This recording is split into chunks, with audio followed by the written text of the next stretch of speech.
The Vanishing Camper. In the heart of a fog-shrouded forest, where the trees stood like silent sentinels, Ethan set up his camp. This ancient forest, known for its mysterious disappearances, had always intrigued him. A seasoned camper, Ethan never bought into the old tales and myths. To him, the forest was just unexplored territory, a place for adventure. That night, as the fog thickened, Ethan sat by his fire, the flames casting eerie shadows on the trees. He listened to the nocturnal symphony of the forest, the rustling leaves, the distant hoot of an owl. But as the night deepened, unfamiliar sounds crept into the orchestra, soft whispers that seemed to come from nowhere and everywhere, a feeling as if the forest itself was speaking. Morning came, but with it, a disorienting surprise. Ethan's campsite wasn't where he had set it up. The familiar landmarks, a jagged rock, a uniquely twisted tree, were gone. Confused, he wondered if he had wandered off during the night. But that wasn't like him. He was always meticulous about his camping routine. Meanwhile, Maya, a local ranger, heard about Ethan's solo trip into the forest. Knowing the forest's reputation and Ethan's skepticism of local lore, she felt a twinge of worry. Maya had grown up with the stories of the forest, tales passed down through generations. She respected the forest, believed in its mysteries. As Maya ventured into the forest to find Ethan, the atmosphere thickened around her. The fog seemed to move with a life of its own, swirling in patterns that made her feel dizzy. She called out for Ethan, but her voice seemed muffled, as if absorbed by the fog. Back at the shifted campsite, Ethan tried to rationalize his situation. He decided to trek back using his compass, but the needle spun wildly, refusing to settle. The forest, with its towering trees and dense underbrush, seemed to shift subtly, disorienting him further. Unnerving sounds continued to follow him. Whispers, faint laughter, and occasionally a distant call of his own name, as if carried by the wind. Ethan's skepticism began to waver as the line between reality and myth blurred. He felt watched, the hairs on his neck standing on end, a chilling sense of not being alone. He remembered the local stories of spirits and entities that guarded the forest, dismissing them as mere superstition. But now, alone and lost, those stories swirled in his mind. Maya, deeper in the forest, encountered a strange phenomenon. The air shimmered around her, showing fleeting images, shadows of people who weren't there, echoes of voices from long ago. She realized these were the spirits of the forest, the guardians of its secrets. They were leading her, guiding her towards Ethan. Ethan, exhausted and scared, finally saw a figure emerging from the fog. It was Maya. Relief washed over him, followed by confusion. How had she found him in this disorienting labyrinth? Maya didn't speak of the spirits or the shifting landscapes. Instead, she led Ethan back, the forest seemingly returning to normal around them. But Ethan looked back once, catching a glimpse of a shadowy figure watching them, its form blending into the trees. Once they were out of the forest, Maya shared the ancient lore with Ethan. She spoke of the forest's protectors, how they tested the intentions of those who ventured into its depths. Ethan listened, his skepticism now replaced with a newfound respect for the mysteries of nature. As they parted ways, Ethan couldn't shake off the feeling that the forest had let him leave, that it was alive, aware, and full of secrets. The experience had changed him. The line between reality and myth was not as clear as he had thought. The forest, with its ancient spirits and shifting landscapes, had shown him a world where the unexplained resided, where the veil between the known and the unknown was thin and easily crossed. From then on, Ethan would tell his own story, adding to the lore of the mysterious, fog-shrouded forest. It was a tale of nature's unpredictability, of respect for the unknown, and of the thin veil that separates reality from myth. The Whispering Trail. Laura, a daring blogger known for her adventurous spirit, stood at the entrance of the Whispering Trail. It was a place shrouded in legends, a hiking trail enveloped in a perpetual twilight that even the bravest souls avoided after dark. But Laura, with her camera in hand, was determined to uncover its secrets for her blog. The trail was notorious in the small town nearby, where Tom, a local with a troubled past, lived. He knew the trail's dark history all too well, a history of unexplained disappearances and eerie occurrences that dated back generations. When he heard about Laura's plan to hike the trail at night, a sense of foreboding washed over him. As Laura stepped onto the trail, the atmosphere shifted. The trees leaned in, as if to whisper secrets of the past. She felt a chill run down her spine but pressed on, her camera recording every step.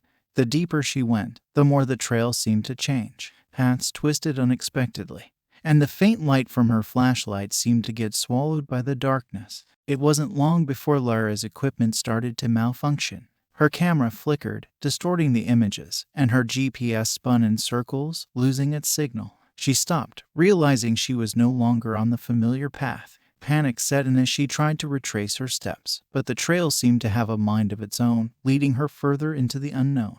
Meanwhile, Tom, sensing that Lara might be in danger, ventured onto the trail. The weight of his past hung heavy on his shoulders. Years ago, his best friend had disappeared on this very trail, a mystery that had never been solved. Tom had always blamed himself, believing that if he had been there, he could have saved him. As he walked, the familiar whispers of the trail began. They were ghostly voices, murmuring indistinctly, leading him not towards Lara, but deeper into his own memories. The trail was alive with apparitions, shadows of the past that played tricks on the mind.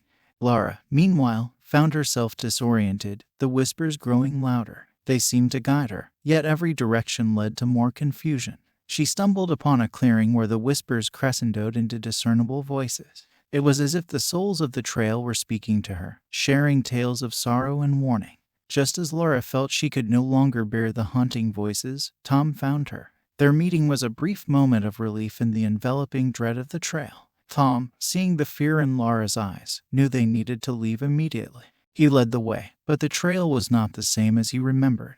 It twisted and turned, defying all logic. The whispers grew into a cacophony, and ghostly figures appeared, flickering in and out of existence. Tom realized the trail was not just a path through the woods, it was a living, breathing entity, fueled by the tragedies of its past. In a moment of clarity, Tom understood what the trail wanted. It fed on the fears and regrets of those who walked it. He stopped, turning to Lara. "We can't let it control us," he said, his voice steady despite his fear. "We need to face it, face our fears." Together, they pushed forward, ignoring the whispers and the apparitions. The trail seemed to sense their resistance and fought back, the environment becoming more oppressive, the air thicker. But Tom and Lara persisted, their determination unyielding. Finally, after what seemed like an eternity, they saw the end of the trail. The sun was rising, casting light on the path and dispelling the shadows. As they stepped off the trail, they looked back, seeing it for what it truly was, a reminder of the dangers of underestimating nature and the haunting weight of history. Lara's experience on the Whispering Trail became more than just a blog post. It was a testament to the power of human resilience against unseen threats. And for Tom, it was a closure, a confrontation of his past that allowed him to move forward. The Whispering Trail remained, shrouded in its perpetual twilight, whispering its secrets to those who dared to walk it. But for Lara and Tom, it was no longer a place of fear, but a symbol of their triumph over the unknown. Shadow in the Pines. Sarah, a mystery novelist in search of solitude and inspiration, arrived at a remote cabin nestled in dense pine woods. The cabin, with its rustic charm and isolated location, seemed like the perfect retreat for her to focus on her writing. Little did she know, the woods around her held dark secrets, whispers of sinister pasts. The cabin, though quaint, had an air of unease. Sarah tried to shake off the feeling, attributing it to the newness of the surroundings. She unpacked, set up her writing space, and decided to explore the woods. The pines stood tall and close, their branches weaving a dark canopy above, blocking most of the sunlight. A sense of being watched crept over her, but she brushed it aside, blaming her overactive imagination.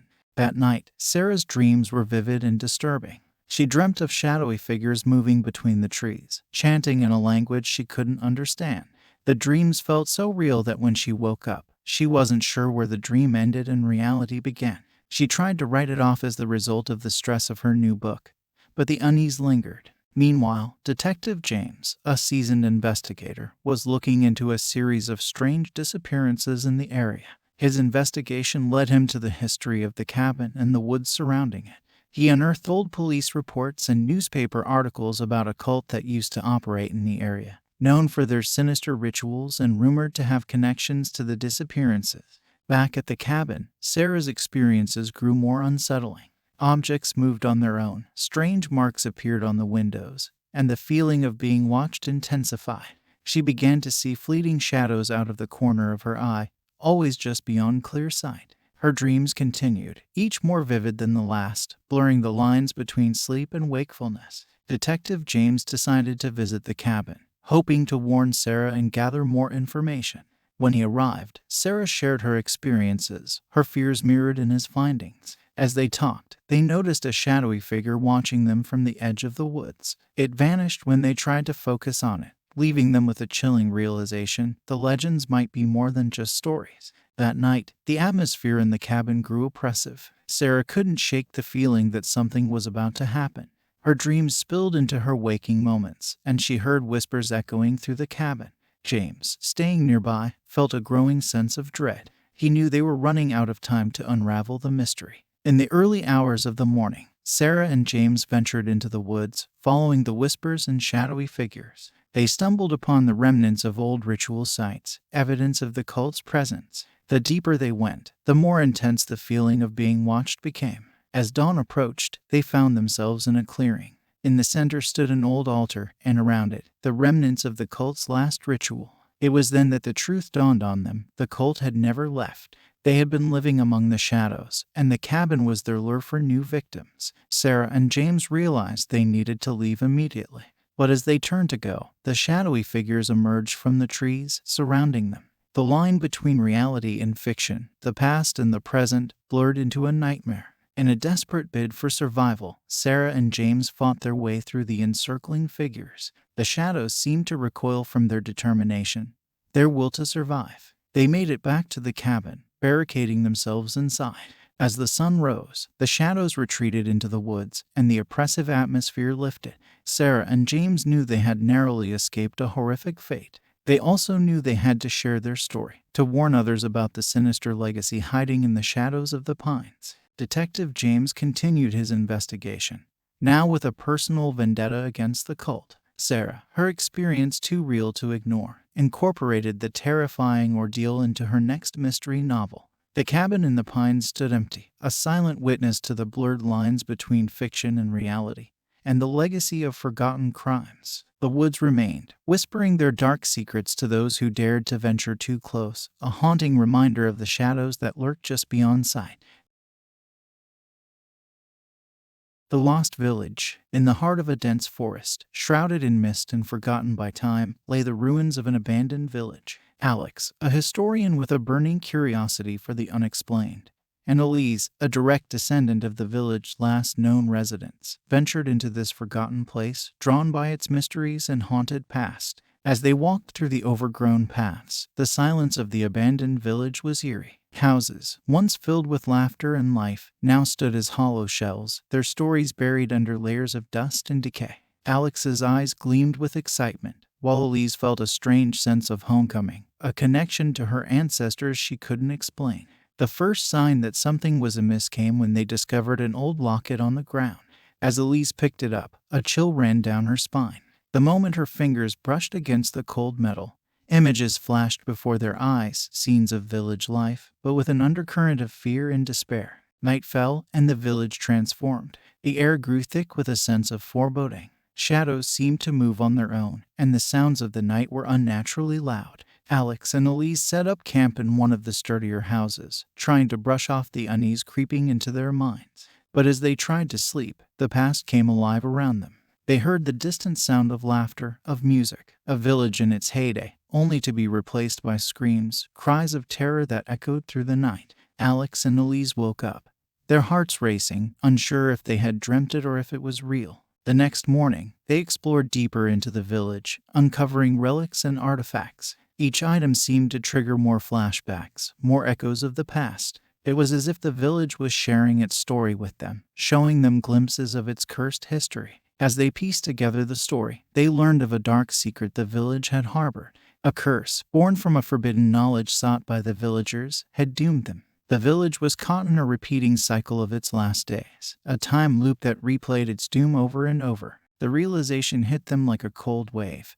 They were trapped in the loop, part of the village's endless cycle. Night after night, they experienced the terror of the villagers, the chaos of a curse unraveling, unable to break free from the village's grip. Alex, driven by his historian's instinct, was determined to find the source of the curse, to break the cycle. Elise, feeling a deeper connection to the village, guided him through her family's old home, where they discovered a hidden chamber. In the chamber, they found ancient texts and symbols, the forbidden knowledge the villagers had sought. It was a pact with a dark entity, made in desperation for prosperity but ended in ruin. The curse was tied to these artifacts, bound to the very soul of the village. With each passing night, the reenactments of the past grew more intense, more sinister. Alex and Elise felt the despair and fear of the villagers as their own. They knew they had to act fast, or be lost in the loop forever. In a desperate attempt, they gathered the cursed artifacts, intending to destroy them. As they did, the village stirred around them, as if resisting their efforts. Ghostly figures of the past villagers appeared, reenacting their final moments in a chilling spectacle. The climax came as Alex and Elise faced the cause of the curse in the heart of the village. A spectral figure, the embodiment of the dark entity the villagers had made their pact with, confronted them. It was a battle not of physical might but of wills, as they sought to break the village's curse. With the breaking of dawn, as the spectral figure faded away, the loop finally broke. The village, released from its endless cycle, began to fade into the mist, its story told, its curse lifted. Alex and Elise emerged from the forest, forever changed. They had uncovered a forgotten piece of history, a tale of a village lost in time, a warning of the price of forbidden knowledge. The ruins of the village disappeared, but its story lived on in their memories, a haunting reminder of the cyclical nature of history and the fate that awaits those who dare to uncover the secrets of the past. Fog over Hollow Lake. Nina stood at the edge of Hollow Lake, her heart heavy with grief. The lake, shrouded in a perpetual fog, held a melancholic beauty. It was here that her husband had drowned under mysterious circumstances, his body never recovered. Nina had come seeking closure, a final goodbye, but the lake held secrets deeper than its waters. Officer Kyle, a local law enforcement officer, had seen too many cases like Nina's. The lake had a history of mysterious drownings, each without explanation, leaving families torn apart by loss. As he watched Nina from a distance, he felt a renewed determination to unravel the mystery of Hollow Lake. As Nina walked along the shore, the fog seemed to thicken, enveloping her in a surreal, misty otherworld. The sounds of the forest faded away, replaced by a silence so deep it was almost tangible. She felt as if she had stepped into a dream, the world around her both familiar and alien. In this dreamlike state, Nina began to see figures in the fog. They were spectral, barely more than wisps of mist, yet undeniably human in form. They moved silently over the water, their faces obscured, leaving Nina with a sense of profound sadness. She wondered if these were the spirits of those lost to the lake, including her husband. Meanwhile, Officer Kyle delved into the archives, searching for any clue that might explain the drownings. He stumbled upon ancient folklore about Hollow Lake, tales of a ghostly siren whose song lured people to their watery graves. The stories were dismissed as superstition, but Kyle couldn't shake the feeling that they held a grain of truth. As night fell, the lake transformed. The fog glowed ethereally in the moonlight, and a haunting melody filled the air. It was a siren's song, beautiful yet laced with an undercurrent of sorrow and longing. Nina, drawn by the music, found herself standing at the water's edge, her eyes searching the depths for a glimpse of her husband.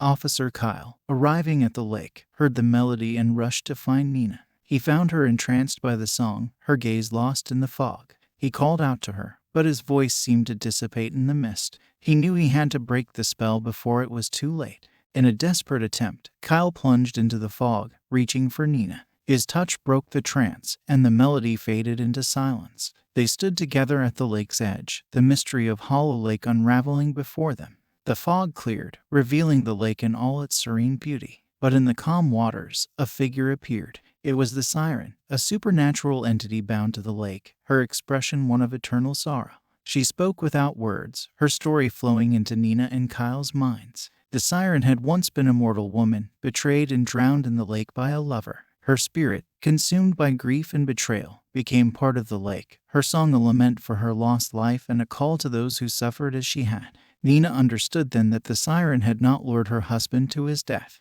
Instead, he had been drawn to the lake by his own hidden sorrows, sorrows Nina had never known. The siren's song was a reflection of the pain and grief held by the lake's waters, a mirror to the souls of those who came to its shores. With this revelation, the siren's form began to fade, her curse lifted by the understanding and empathy of a grieving heart. As she disappeared, the fog lifted and the lake returned to its natural state. Nina and Officer Kyle left Hollow Lake with a sense of peace. The mystery had been solved, not through evidence or investigation, but through understanding the depths of grief and the eerie calm of nature. Nina found closure, not just for her husband's death but for the unspoken sorrows he had carried. Officer Kyle, his view of the world forever changed, would remember Hollow Lake as a place where the line between the natural and the supernatural blurred, where sorrow could sing a siren's song, and understanding could break a centuries-old curse. The Forest Watcher, Derek, an avid hiker known for his fearless explorations, set out to conquer a dense, uncharted section of the forest. Rumors swirled about this part of the woods, tales of travelers feeling watched, of an unease that clung to the air like a thick mist. But Derek, with his adventurous spirit, was not deterred. Meanwhile, Jenna, a biologist, was drawn to the same section of the forest, her curiosity piqued by reports of strange forest anomalies.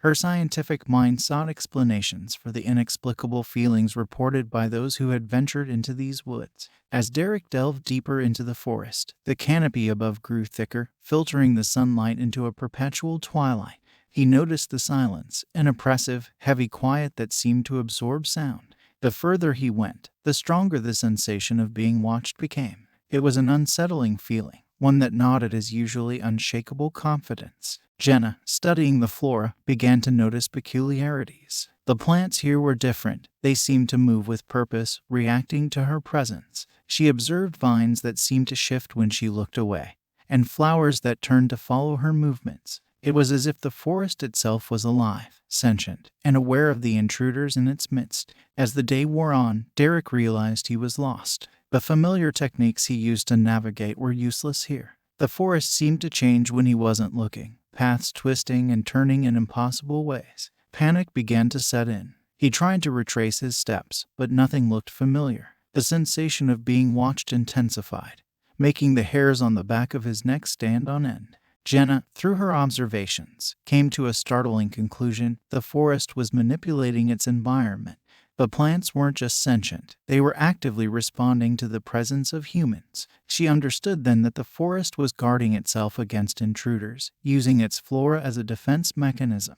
As night approached, Derek's situation became dire. He heard rustling all around him, but saw no animal or bird. It was as if the forest itself was moving, the trees and plants working together to disorient and confuse him. His fear turned to terror as he felt something, or someone, following him, always just out of sight, always just behind him. Jenna, realizing the danger, decided to find and help Derek. Using her knowledge of the forest's behavior, she carefully navigated the twisting paths. She saw signs of Derek's passage, a dropped water bottle, a scuffed mark on a tree, and followed them. Their paths finally converged in a clearing. Derek, exhausted and terrified, was relieved to see Jenna. But their relief was short-lived. The forest seemed to close in around them, vines creeping closer, the sense of being watched more oppressive than ever. Jenna explained her theory to Derek, that the forest was alive and didn't want them there. They needed to leave, and quickly. But the forest had other plans.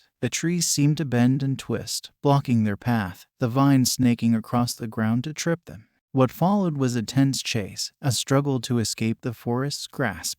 Derek and Jenna ran, dodging the forest's attempts to ensnare them, their every move watched and countered by the sentient woods. It was a harrowing escape, every step a battle against nature itself. Finally, they reached the edge of the forest, bursting out into the open. They collapsed, gasping for air, the forest's boundary like a line between two worlds. Looking back, the forest seemed peaceful, its sinister presence gone. But they knew better. Derek and Jenna left with a newfound respect for the forest and its mysteries. They had faced the primal fear of being hunted and had come out alive. The experience bonded them, a shared ordeal that would stay with them forever. The forest remained, its secrets hidden within its dense, uncharted depths. To those who dared to enter, it stood as a reminder of the unknown aspects of nature, of the dangers that lurk in the unseen, and of the forest watcher, always present, always guarding its domain.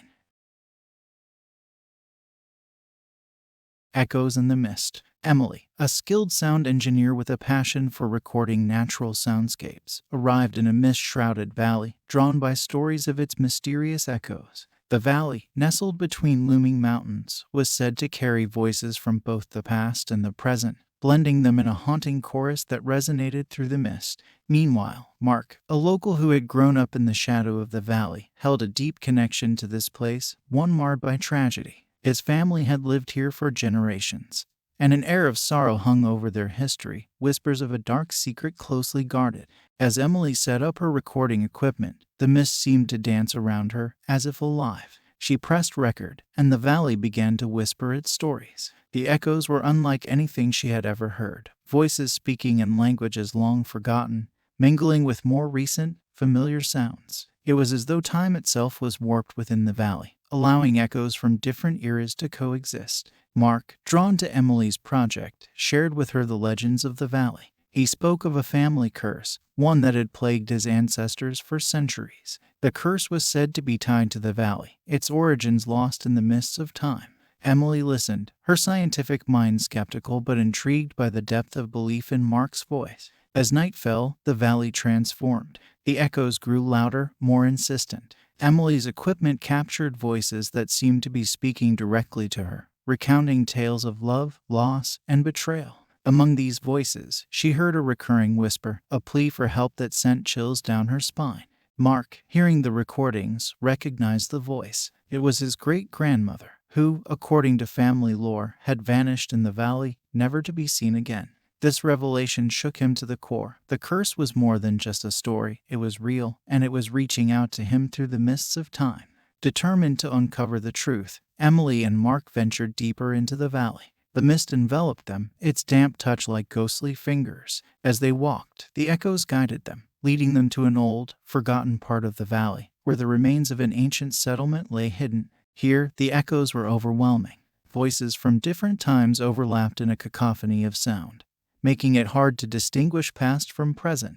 Emily's equipment went haywire, the readings off the charts. It was as if the very air was alive with the energy of 1,000 voices. In the heart of the settlement, they found the source of the great-grandmother's voice, a well, old and overgrown. The voice emanated from its depths, telling a story of sorrow and regret, of a young woman who had made a pact with the forces of the valley, sealing her family's fate. Mark, listening to his great-grandmother's voice, understood what he had to do. The curse needed to be broken, and he was the key. He approached the well, the voices crescendoing around him, and spoke words of forgiveness and release, words that had been left unsaid for generations. As he spoke, the mist around them began to swirl violently, the echoes reaching a deafening pitch. Then, just as suddenly as it had started, everything stopped. The mist cleared, revealing the starry sky above. The valley was silent for the first time in centuries. Emily and Mark stood in the newfound stillness, a sense of peace settling over the valley. The curse was broken, the echoes freed from their endless loop. The past could finally rest, and the future was no longer bound by the sorrows of yesteryears. The recordings Emily made that night were unlike any other. They told a story of a valley where time echoed, of a family bound by a curse, and of a night when past and present collided and were finally set free. As for Mark, he left the valley with a lighter heart, the burden of his family's legacy lifted. The valley, once a place of sorrow and mystery, now whispered a different story, one of liberation and the enduring power of forgiveness. The echoes in the mist had spoken, and their message would resonate for generations to come, a haunting reminder of the valley's past and a hopeful echo of its future. Crimson Moon over Blackwood Forest. Hannah, a journalist known for her skepticism towards the supernatural, arrived in the small town bordering Blackwood Forest. She had heard the tales of a forest that came alive in strange and terrifying ways under the full moon. But tonight was special. Tonight was the night of the Crimson Moon, a rare lunar event that bathed the forest in a haunting red glow and, according to local lore, awakened something ancient and malevolent within its depths. Leo, a local expert in the town's folklore, met with Hannah. He was a believer, his life dedicated to studying the mysteries of Blackwood Forest. He warned her of the dangers, of the strange entities said to roam the woods under the Crimson Moon. Hannah listened, her skepticism intact but her curiosity piqued. As night fell, they ventured into the forest. The crimson moon hung low in the sky, casting an eerie glow on the twisted trees. The forest was alive with sounds, but not the usual sounds of nocturnal wildlife. These were different, unsettling, whispers in a language they couldn't understand, and the occasional, distant howl that seemed almost human. Leo led Hannah deeper into the forest, to a clearing known for its strange energy. In the center of the clearing, they found evidence of pagan rituals, a stone altar surrounded by arcane symbols etched into the ground. It was here that Leo explained the legend of the forest demon, a spirit bound to the woods, its power peaking under the crimson moon. Hannah, her skepticism faltering in the face of the undeniable eeriness of their surroundings, began to feel a growing sense of dread. The forest seemed to be watching them, its shadows moving in unnatural ways. Then, the wildlife began to behave oddly. Birds taking flight suddenly, animals scurrying away in fear, as if something was approaching. Leo, recognizing the signs, urged Hannah to leave. But Hannah, driven by her journalist's instinct, insisted on staying. She needed to see, to understand, what lay at the heart of these legends. That's when they heard it, a low, guttural growl that seemed to come from all around them. The forest was no longer just eerie, it was hostile. The shadows grew darker, the air colder. Hannah's skepticism was replaced by fear, as the reality of the situation became clear. In the glow of the crimson moon, a figure emerged from the shadows. It was the forest demon, a creature of nightmares, its form shifting and twisting in the moonlight. Leo knew what they had to do. The rituals, the symbols, they were part of an ancient rite to appease the demon, to keep it at bay. With the demon advancing, Leo began to recite words from the old rituals, his voice steady despite his fear. Hannah, her belief shattered, joined in, her voice mingling with Leo's in the chant. The demon hesitated, its form flickering, as if the words were binding it. The ritual reached its climax, and Leo and Hannah, their voices united, completed the incantation. A blinding light filled the clearing, the crimson moon shining brighter than ever before. And then, as suddenly as it had appeared, the demon vanished, the shadows retreating with it. The forest was quiet, the eerie feeling gone. The crimson moon still hung in the sky, but its light was no longer menacing. Hannah and Leo, their breaths coming in ragged gasps, looked at each other, a mix of relief and disbelief in their eyes. They made their way out of the forest, the night now seemingly just a night, the woods just woods. But both knew they had experienced something beyond explanation, something that blurred the line between myth and reality. Hannah wrote her story, but it was unlike any she had written before. It was a tale of a night in Blackwood forest under the crimson moon, of ancient rituals and a forest demon.